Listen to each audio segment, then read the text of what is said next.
दुनिया की सबसे बड़ी पार्टी भारतीय जनता पार्टी, देश की सबसे बड़ी पार्टी भारतीय जनता पार्टी, इतनी बड़ी पार्टी, लेकिन जब बिहार में चुनाव की बात आती है तो पार्टी को बैसाखी की जरूरत पड़ती है। आखिर ऐसा क्या है बिहार की सियासत में, बिहार की धरती में, बिहार के सामाजिक ताने बाने में कि भाजपा को यहाँ पर सहयोगी दलों की जरूरत पड़ती है। क्योंकि आप देखिए, बहुत बड़े राज्यों में, कई राज्यों में भाजपा अकेले चुनाव लड़ती है। मध्य प्रदेश का उदाहरण है, गुजरात का उदाहरण है, राजस्थान का उदाहरण है। भाजपा और बहुत सारी राज्य है, बहुत सारे राज्यों में बहुत छोटे दलों के साथ उसकी तालमेल होती है, नाम मात्र की, और वहाँ पर भाजपा जीतती है और सरकार भी बनाती है। लेकिन जब गाड़ी बिहार पहुँचती है तो पता नहीं भाजपा को क्या हो जाता है। तो इसी बीमारी का इलाज ढूंढने की कोशिश दिल्ली से लेकर पटना तक चलती रही और अब बताया जा रहा है कि अमित शाह ने इस बीमारी का इलाज खोज लिया है। आप देखना शुरू कर चुके हैं गनादेश बिहार और मैं आपके साथ सरोज सिंह। देखिए, बहुत सारे मंथन हुए कि आखिर बिहार में ऐसा क्या है। नीतीश कुमार के साथ जब भाजपा जाती है चुनावी अखाड़े में तो रिकॉर्ड तोड़ सफलता मिलती है। पिछला ही ले लीजिए, 2019 का उदाहरण लोकसभा का, सभी सीटें जीत गई। एक सीट केवल किशनगंज की हार हुई है, बाकी सारी सीटें जीत गई। भाजपा का स्ट्राइक रेट 100% रहा, लोजपा का 100% और जदयू का एक सीट कम गया किशनगंज का, जो हम आपको बता चुके हैं। तो कहने का मतलब कि 40 में से 39 लोकसभा की सीटें ये गठबंधन जीत जाती है। भाजपा फायदे में रहती है, सरकार नरेंद्र मोदी की बन जाती है। अगर आज के तारीख में नीतीश कुमार के प्रति जो लगाव होता है बीजेपी का, उसकी सबसे बड़ी यही वजह है कि जो चुनावी नतीजे हैं वो फेवरेबल होते हैं, वो भाजपा के पक्ष में चले आते हैं। तो इन बैसाखियों की ज़रूरत पड़ जाती है भाजपा को। लेकिन साल 2024 जो आप देख रहे हैं, इसमें क्या होगा और इसमें कैसे भाजपा को सफलता मिलेगी, इस पर बहुत दिनों से मंथन चलता रहा कि आखिर नीतीश हटाओ फार्मूला क्या है। तो क्या अमित शाह ने नीतीश हटाओ फार्मूला ढूंढ लिया है? इसको जानने और समझने के लिए आपको 10-15 साल पहले यूपी की सियासत में जाना पड़ेगा। वहाँ देखना पड़ेगा कि आखिर वहाँ हुआ क्या था। आज अगर योगी की सरकार दोबारा सत्ता में आई है प्रचंड बहुमत के साथ, तो ये कौन सा करिश्मा था, कौन सी जादूगरी थी, ऐसा कौन सा जादू था जो भाजपा को 35 सीटों से बढ़ा के 300 सीटें ले आते हैं योगी जी। तो आखिर इसकी वजह क्या है, आखिर ऐसा क्या चमत्कार हो गया?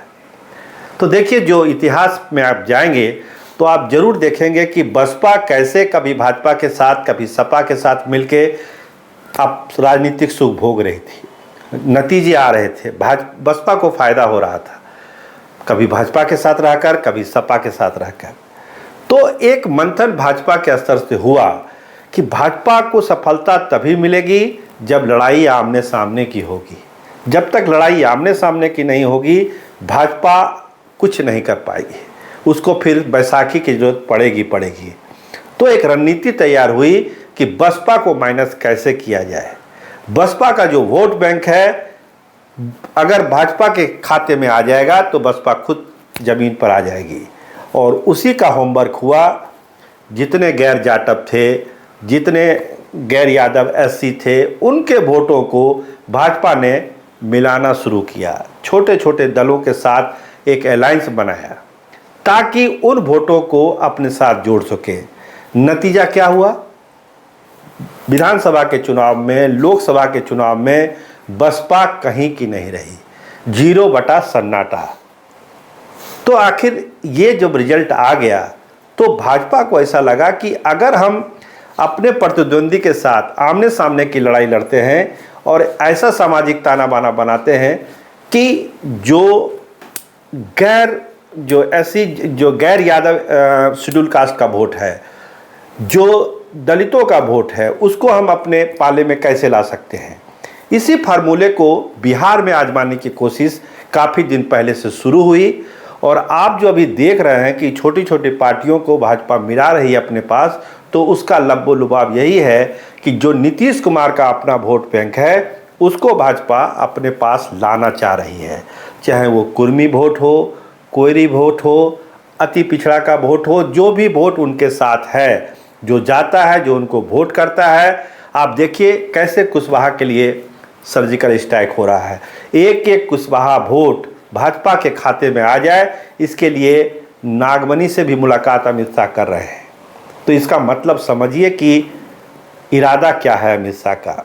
यूपी वाला फार्मूला बिहार में लागू करना है कि जो गैर यादव शेड्यूल कास्ट वोट है, जो दलितों का वोट है, चिराग पासवान की इतनी मान मनोबल क्यों की जा रही है कि दलितों का वोट वो एकजुट होकर भाजपा के एनडीए के खेमे में आए।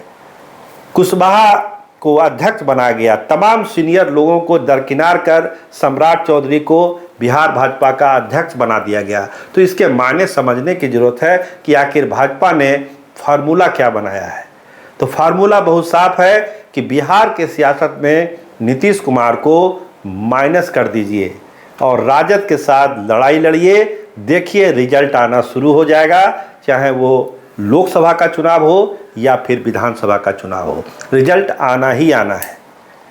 तो वो वोट बैंक जिस पर नीतीश कुमार अपनी सियासत करते हैं, इतने दिनों से बिहार के मुख्यमंत्री बने हुए हैं और जिसके साथ जाते हैं उसकी सरकार बना देते हैं, जो दावा है और जो हकीकत भी है कि नीतीश सरकार जिसके साथ गए नीतीश जी उसकी सरकार बन गई, चाहे वो भाजपा की सरकार हो या फिर राजद की सरकार हो।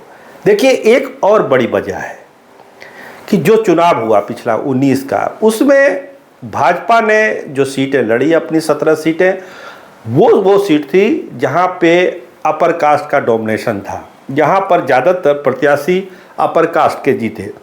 और उन सीटों को जिसमें अति पिछड़ा की आबादी थी, जो कोटा बनता है अति पिछड़ा का, दलितों का, वहां पर भाजपा ने खुली छूट दी जनता दल यूनाइटेड को और लोजपा को कि आप अपने प्रत्याशी वहां पर खड़े कर दीजिए। तो ये 19 की कहानी है। लेकिन अब 24 की कहानी क्या है। जब नीतीश कुमार भाजपा से अलग हो गए तो स्वाभाविक है वैसी सीटें जहां पर अति पिछड़ा को तवज्जो दिया गया था, दलितों को तवज्जो दिया गया था, उन सीटों को भरने के लिए, मतलब उन 17 सीटों को भरने के लिए भाजपा को ये जरूरी था कि वो जीतन राम मांझी का साथ ले, उपेंद्र कुशवाहा का साथ ले, चिराग पासवान का साथ ले, पारस जी उनके साथ हैं ही हैं। तो इन जातियों के एक समूह से उन वोटों को कैप्चर करने की जरूरत थी भाजपा को कि वो वोट जो नीतीश कुमार के कारण, अलायंस के कारण हम दूसरे को दे देते थे, वो सीटें दूसरी लड़ती थी, उन सीटों को वापस अपने फोल्ड में लाया जाए। देखिए जो इस तरह की सीटें हैं जो जीतती थी, नीतीश कुमार के 19 में जीते हैं, उन सीटों में भी कुछ सीटों में भाजपा इस बार अपने प्रत्याशी उतारेगी। वो खुला मैदान अपने सहयोगी पार्टियों को नहीं देगी। हाँ, मैक्सिमम एरिया जरूर भर देगी उन सहयोगी दलों से, लेकिन कुछ सीटों पर वो अपने उम्मीदवार उतारेगी। जो फार्मूला है 30 सीट खुद लड़ना है, 10 दूसरे को देना है, 11 हो जाए बात अलग है। तो जो 30 सीटें हैं उसमें अपर कास्ट के तो प्रत्याशी होंगे जिस पर भाजपा चुनाव लड़ती रही है। 19 में भी लड़ी, 14 में भी लड़ी, लेकिन 24 में बहुत सारी ऐसी सीटें भी होगी जहां पर भाजपा अपने प्रत्याशी उतारेगी, चाहे 1-2 सुरक्षित सीटें हो या फिर अति पिछड़ा बहुल सीटें हो। देखिए आप उदाहरण झंझारपुर का ले सकते हैं। आप बहुत सारी चीज़ों को देखिएगा कि बहुत सारी ऐसी सीटें जहां छोड़ दी गई थी। अब जैसे जहानाबाद में चंद्रवंशी जी के लिए सीट छोड़ दी गई थी, वो सीटों पर भाजपा खुद अपने प्रत्याशी उतारेगी। तो इन सीटों को अमित शाह की टीम ने चिन्हित किया है कि वो वोट बैंक जो नीतीश कुमार को जाता था और उन सीटें जो नीतीश कुमार के लिए भाजपा कुर्बान भी कर देती थी, उन सीटों को वापस अपने फोल्ड में लाना है, अपने सहयोगी दलों का साथ लेना है। इसलिए कि वो जो वोट बैंक है, जब भाजपा बात करती है गैर यादव शेड्यूल कास्ट, दलित, अति पिछड़ा, तो उन वोटों को लेने के लिए भाजपा की ये मजबूरी थी कि उन दलों को, जो बिहार के कंटेक्स्ट में अगर हम बात करें तो चाहे वो चिराग पासवान हो, चाहे उपेंद्र कुशवाहा हो, जीतन राम मांझी हो, मुकेश सहनी हो, कि इनको अपने फोल्ड में ही रखा जाए ताकि उन वोटों को अपने पास लाया जाए। क्योंकि भाजपा जान चुकी है यूपी वाले अपने अनुभव से कि अगर बीच में कोई एक ठीक ठाक पार्टी रह जाएगी तो फिर वही होगा कि सरकार वही बना ले जाएगी। भाजपा को बहुत फायदा होगा नहीं।